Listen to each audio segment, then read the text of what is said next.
personal story. And some of you might look at me right now and say, whoa, okay, she came from a very high level background. That's why she's reached where she is right now. But I just want, by the end of this session, I want us to have some encouragement and have some motivation in our hearts that, quoting what Lupita says, it doesn't matter where you come from. So at the end of this session, I just want each and every one of us to be motivated and to be encouraged. Now, I represent SWIFT in the East African region. SWIFT, as Ms. Helen has put it, is a financial messaging transfer company with a head office based in Europe, but I represent the company's interests in the region. I've been representing the company for about 1 year now, since it launched in East Africa, but it has been in the world for about 40 years, so quite a while. Prior to that, of course, I've represented other companies, multinationals, domestic, and it's been quite a journey. Now, the reason why I'm giving you a very, very brief background of where I work right now is because I'm also going to give you a brief background of where I've come from. I graduated many years ago from high school. Huh? So I can slightly identify with you guys, but some of the memories have faded, but still I can identify what it means to be a teenager, what it means to be trying to understand yourself, at the same time trying to make others understand you. One of the greatest lessons that I learned when I was still in high school, in Kisumu Girls, I used to be the overall head girl, and that was a big deal, eh? Yeah, so it was something, and thank you. And I felt that since the school recognized my potential and they appreciated who I was, then the world should also do the same. And during high school, it was smooth sailing. People believed in me. I had a very strong attitude, a very strong personality in everything that I do. I did not have time, and during those days we had, and I'm sure you guys, you have the time for, not all of you, some of you, as you start identifying yourself or knowing who you are as a teenager, you have all these craving and desires to do things that, of course, the authority might not permit you to do, like sneak out of school, go meet outside, do, and it's normal. It's pretty normal. I know the authority might not agree with me, but it is pretty normal. We all know that we have come from that journey.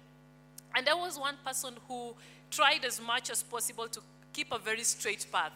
And the authority really believed in me, and they really appreciated me for that. So, as soon as I graduated high school, I expected to receive the same from the world. Guess what? It didn't go quite as planned. Right now, some of you, you really have a lot of faith in yourself, in whatever you're doing in school, which is great, which is excellent. And as soon as you step out of that gate, graduate out of high school, you expect the world to recognize or identify who you are. And the unfortunate thing is that the kind of potential that you have in school, it is very important for you to carry it to the real world. But it's also very important to understand that in the world, as much as you believe you are the best, there's so many other best people out there. So in school, you could be the best out of 1,000, 2,000 people. In the world, in Kenya alone, you have to be the best out of 40 million people. So, I'm not here to scare you, but the reason why I mentioned that particular point is just to make you think and make you understand that the world will not hand over things to you because you're simply the best in your position, because you're simply the best in your space. One of the greatest lessons that I learned is that the world outside wants to know what's in it for them. Nobody cares. Nobody really cares about what you have or what you can give until they know how is it going to value them. How is it going to benefit them? And a lot of us get discouraged because you want them upfront to realize that you are the best that you can be without necessarily having to put the work into it. Now, I graduated out of high school, and I remember I went home, and soon enough, I realized that I have enough siblings for my parents to be able to help them finish their education. And early enough, I told my mom, Mom, you know what? I think I can be able to start doing something as I wait to go to college. And my mom was fine with that. Little did I know, because I thought the world is as good as what I had in high school. So I traveled from home to Nairobi, and I started working in the streets of Nairobi, doing odd jobs. And that's when I realized that the world does not care. People care only when they know you are bringing value to their lives. And unfortunately, that is the reality. And tomorrow you're going to be sitting in positions, and you're not going to be employing people because they think they are the best in their space. You're going to be employing people because they add value to your life, because they add value to your space. And I just want us to think about this and think about it very deeply, because a lot of us, we believe that we are the best that we can be, and once we have gotten out of high school, people need to recognize that, and that's why so many people get out of high school and they cannot take manual jobs. They cannot do odd jobs as they wait to go to university. You cannot even do charitable work as you wait to go to university, because you think you're so good in your own space that people need to recognize that and elevate you to that position. Just to lower our standards a little bit and tell you that the best thing that you can ever do to yourself is to allow yourself to add value to other people's life, other people's space. Don't be too high on your horses so that by the time you finish high school and you've got your mean grade of A or A minus or B plus, or whichever grade you have gotten, and you want the whole world to understand that I need to be the one who manages this office, or I need to be the one managing this restaurant, or I need to be the one managing this industry, and I cannot be the one who sweeps the floor. A lot of people who have really made it big in life,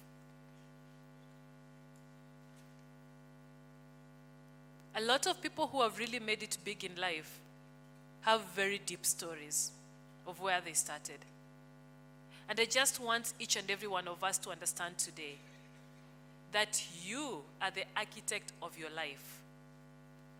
You can decide to graduate from high school in the next 1 or 2 or 3 years and decide that, no, I am going to sit and wait and go to campus, do my best, graduate very highly with what management? Nowadays, everything is management, yeah?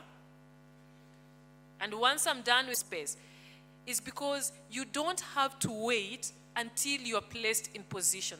Place yourself in positions that you want to be. We have some people who have degrees, and they even make tea in offices. And before you know it, someone realizes the potential in them and tells them, okay, can you also handle this for me? And sooner, the person becomes in a very senior position. In the same organization, they were selling tea. I just want us to understand one very important thing. That you, not anybody else, you are the one who is going to define the path of your destiny. Do not limit yourself by waiting for people to be able to identify and recognize what is in you. Show people what you have. Show people what you have got. You're not going to show people by telling them, do you know who I am? Do you know how much? I graduated with a mean grade of A from high school. I got first class honors in campus. Nobody cares. Show people what value you're going to add to their space. I remember throughout my career, the only time I got to apply for a job, I have worked pretty much in about 6 different companies. And of these 6 different companies, I've only applied for a job in 2 of them. The first company I joined and the current one I'm working for. All the rest, it was referrals. Someone will tell someone else that you need to talk to this girl. She's good at what she does. You need to talk to her and get her to your company. And I will get a call. I don't know this person, and they call me and they ask me what will it cost for me to have you in my organization. It is not because I had a mean grade of A in school. It is not because I had first-class honors in campus.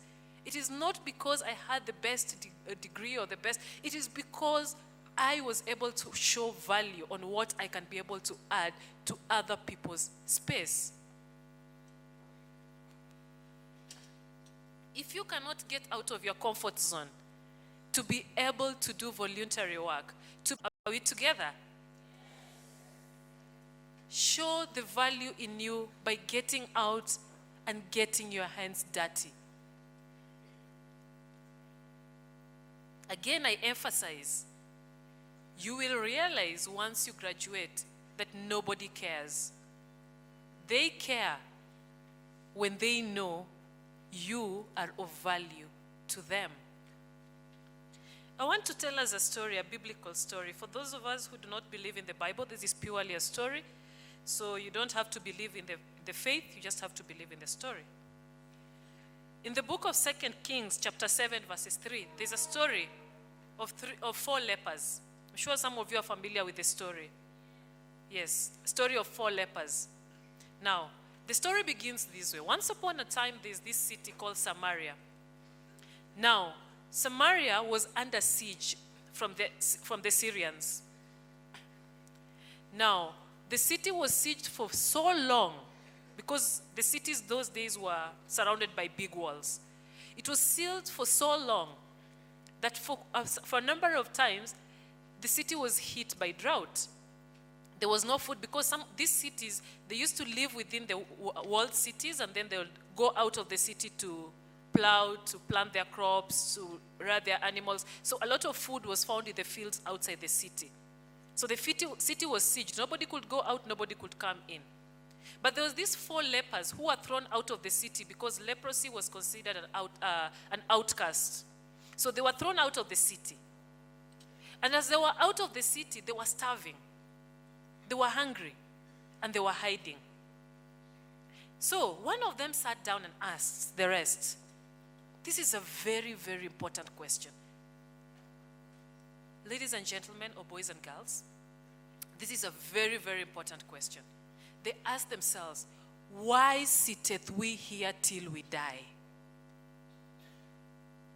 Because if we sit here, we are outskirts. We are going to die of hunger. If we rise up and we go to the Syrian camp, they're going to kill us. We are part of the Samaritans. If we go to the city, they will kill us. We are part of the outskirts. Guys, this is the level of desperation that calls for action. You do not act when you know that you can get breadcrumbs. Some of us can be satisfied with breadcrumbs, but you have to be desperate enough to want more out of life. So the 4 lepers picked themselves up and said, hey, we are dead men anyway. We go to the Syrian camp, we are dead. We go to the Samarias, we are dead. We sit here, there's no food, we're going to die. But if we rise up, there is a chance that we can get something. If we rise up, there is that chance that we can get something. And so they rose. And they started walking towards the Syrian camp. And so the scripture says, the Lord made their footsteps sounds like mighty chariots coming towards the Syrian camps. And the Syrians abandoned their camp and they ran away because they thought, hey, the Samaritans have come together with other kings and they're coming to attack us. And so they go to the camp, they found food, they ate, and they were filled. And they went and they called the others. Now, it took them a level of desperation of saying, we cannot sit here any longer. Guys, in life, you have to decide as an individual to have that desperation enough to refuse your situation. You have to decide that I was not born to remain in this space. You have to be desperate enough. There are people who are born, and I'm sure you guys, you have seen them. There are generations of families who everybody in that family does manual labors. Either they're house girls or they're watchmen or they're just manual labors. And someone finished school in the village and they go to Nairobi to look for a job. Kidogo, he's a watchman and everybody in the village is happy. Now, some of you might have come from such kind of backgrounds. And you don't see the point why you need to push yourself beyond, because you have seen your uncles, your aunties, your grandmothers, your brothers, your sisters survive through the same kind of lifestyle. And you see people who have gone to big universities, or people who have traveled the world, or people who have achieved so much in life, and you believe that is theirs. I want us to be desperate enough to say that this is not my path. Please don't get me wrong. I'm not saying that don't work as a watchman or don't work as a house girl. And the reason why I'm saying I'm not saying that is because immediately you finish school, do whatever you have to do to get something out of your life. Whether you have to clean someone's house, you have to be desperate enough to refuse to be fed, to refuse the breadcrumbs. I have a friend who finished, she didn't finish school actually, she dropped out at Form 3. And I knew her from church because she used to work as one of the house girls in one of the families who are very close friends of mine. And she worked there for about 5 years.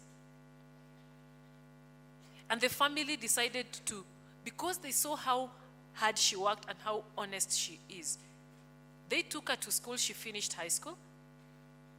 And right now, she's a secretary in some farm. And she's taken herself to university. You have to decide whether you're going to settle at that level or you are going to dust yourself, rise up beyond the limit that the society might have placed you. Nobody in the society, I guarantee you this. Guys, I assure you this. Nobody in the society has the key to your destiny. Not your teachers, not your parents, not your mentors. Nobody has the key to your destiny but you. You can decide that tomorrow, your life is not going to be the same way it is today. It doesn't mean you're going to be the manager tomorrow. It doesn't mean you're going to be the director tomorrow. But you have to do what the lepers did. Start with that one step. Refuse that situation. Refuse that environment.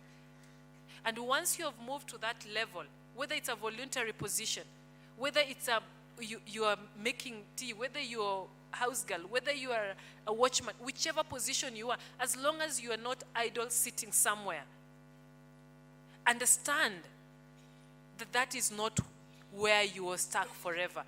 Understand what you're working towards. And keep on keeping on. Refuse to sit. Refuse to sit. Decide you're going to do something, no matter how small it is. Let people see your capability and not you telling them your capability. And once they recognize that, it is only you, not even them, only you, who understands the further you want to go. Once upon a time, I was in the streets of Nairobi selling tea.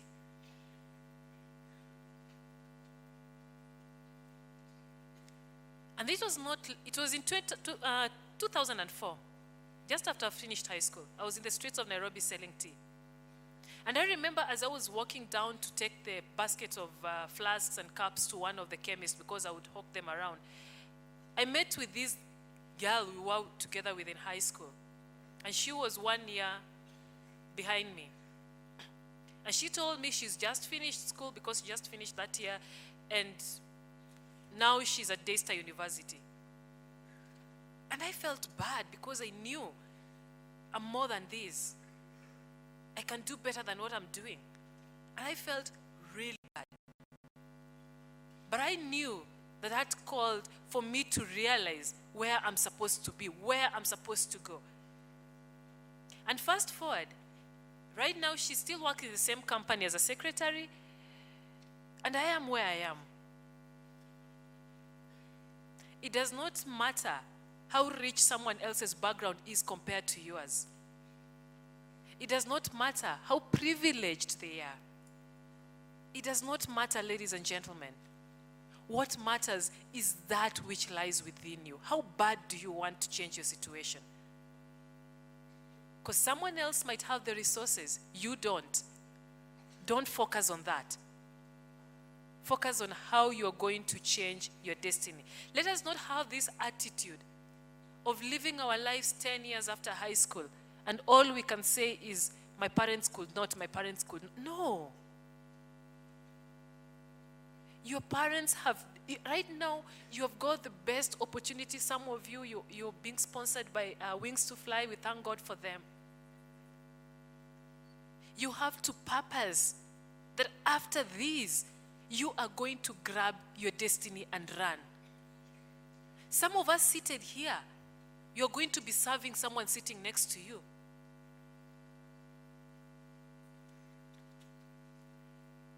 And I tell you, I've seen this. After years of graduating from high school and years of living life, and I'm sure some of you, even your teachers can tell you this, some of you are going to serve your colleagues whom actually are even better positioned than you. Because some of you believe that you're already privileged enough and you don't need to strive hard enough. But some are desperate to make it out of life, to break out of that cycle. And they are going to make it big in life because of that inner desperation.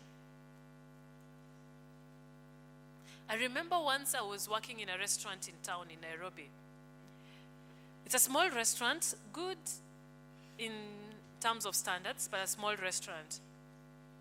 And some of the people I was working with in 2006, they're still there to date. Some of the people I was waiting tables with, they're still there to date. Immediately after high school, I was given an opportunity to have an internship at Hotel Intercontinental in Nairobi. And I worked there for 6 months. I tell you, I met very sophisticated people. I came from a humble background.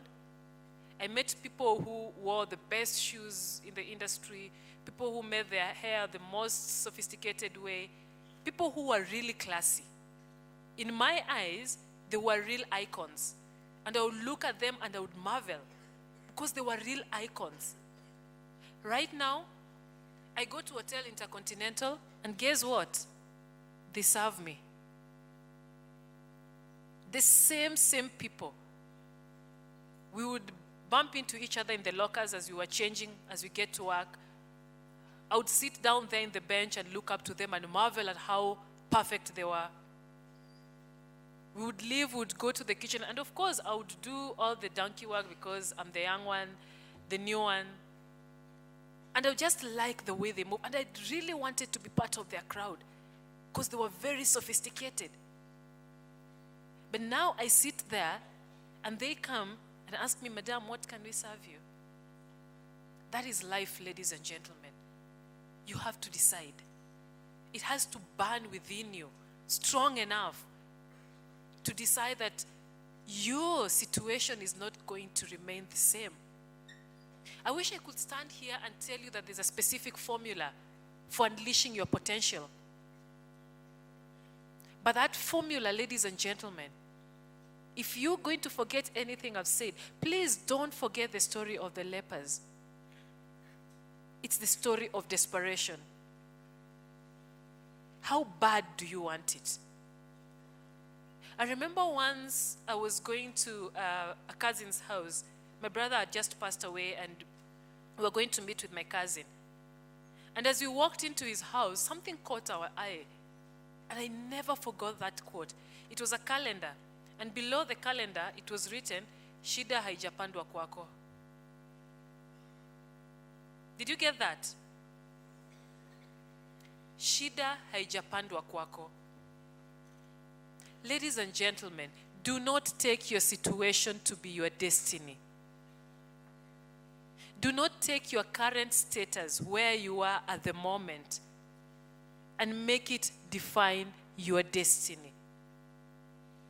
Define your destiny by yourself. Let it burn strong enough. Some of you have best friends in school, and you believe life cannot revolve outside these best friends. Some of you have a clique of friends. You believe they're the best thing that has ever happened to humanity, and the fact that you're part of that clique makes you the best that you can ever be. And I guarantee you, immediately you finish high school, you will not even know where they are. I guarantee you that. Purpose to be an individual. I'm not saying don't form friends. I'm not saying don't be in a group of friends, but within that group of friends, purpose to define who you are. For some of us, it might seem exciting right now. As young people, teenagers, we want to do everything that our authority is telling us not to do. And because we're in clique of these sophisticated gangs, we feel it's very cool. It's cool to go out and drink. It's cool to go out and do whatever we want to do. It's cool to do all this. And if you're not doing it, you're not cool. I'm telling you, I remember, and I'm sure all the people who are my age or higher will tell you, immediately you finish school, you look back and you wonder, how stupid were you? Some ladies will get pregnant and you realize that cool gang is no longer there with you to carry the burden. It's you. Some people will get a HIV infection and you realize that cool gang is not there with you. It's you. Some people will be stuck at home for the rest of their lives because they have messed up their life. And that cool gang is no longer there with you. It's you. You need to realize, ladies and gentlemen, that you as young people basically have a clean canvas to draw the map of your life. To draw the map of your life. You either draw it to satisfy your situation now, or you draw to reflect the passion, the desire, the burn, the hunger in you to make it big in life. And remember, you're not making it big for your parents. You're not making it big for your teachers. You're not making it big to impress anybody but you. Some of you, you believe you have the best partner, you have the best boyfriend or the best girlfriend at the moment. And immediately you finish school and you strive to achieve what you want to achieve, and you look back and you wonder, what's wrong with me? Because you have reached a different level of your life, and that face does not even reflect where you are or who you are. I want us to understand one thing. Who you are today, or what you are today, should never define who you are in the future. There's a story of, how many of us knows KFC? KFC, the fast food chicken. Some of us do, eh? It's a very successful chicken, chains of fried chicken. It's an American-based company, and now they are all over in Nairobi, all over Africa. The story is told of this guy that really, really struggled in his life until he retired at 60. And he did not have money. He was a poor worker, a laborer. He struggled. So by the time he retired, he didn't have enough money, but he knew how to fry chicken. So he decided to start frying chicken and start hawking them. And people loved his chicken. They loved his chicken.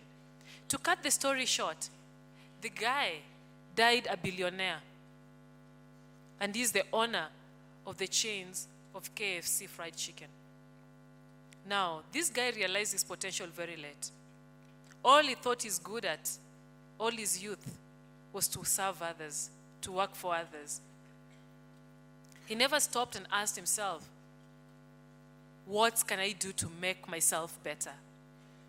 But when that point of desperation came, when he had now retired, nobody could hire him. He had to push himself out of his comfort zone. Well, some of us do not come from the most sophisticated background. Are you going to settle?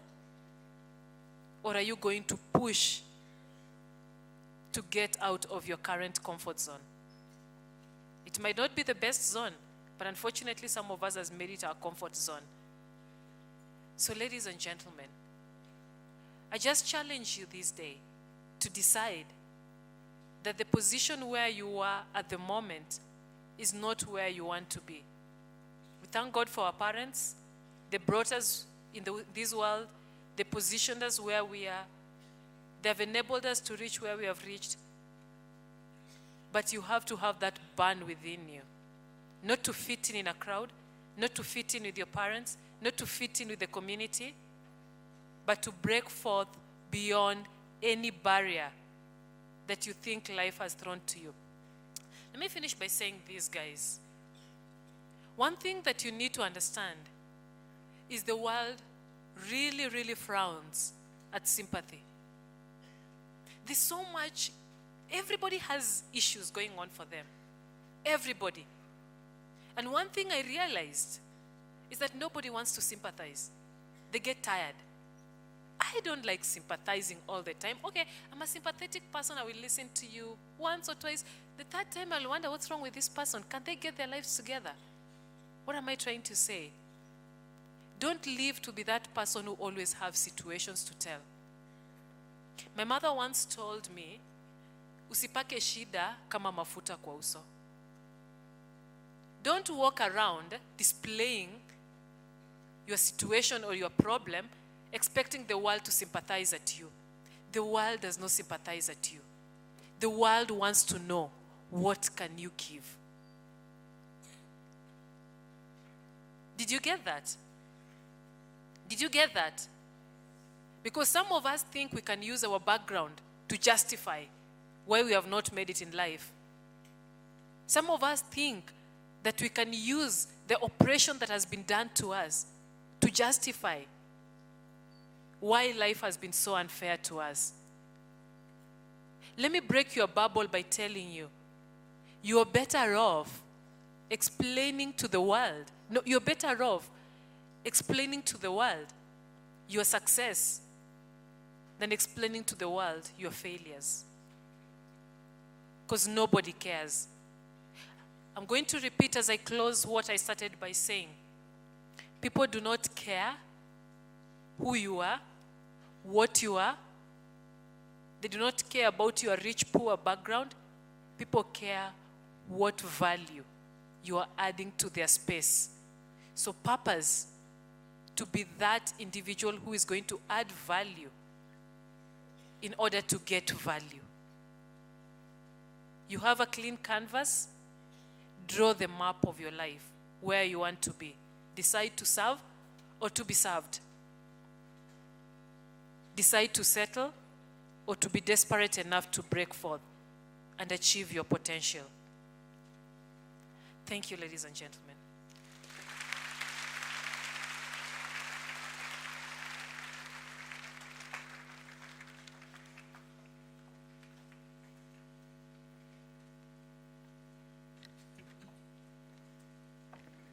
Great. I'm holding SITAH back so that you can talk to her. You look so serious and solemn. You look so serious. Can somebody tell SITAH why? Can somebody move to the mic so that I can invite the next questions and give her immediate feedback? Why are you so serious? I have seen you writing a lot.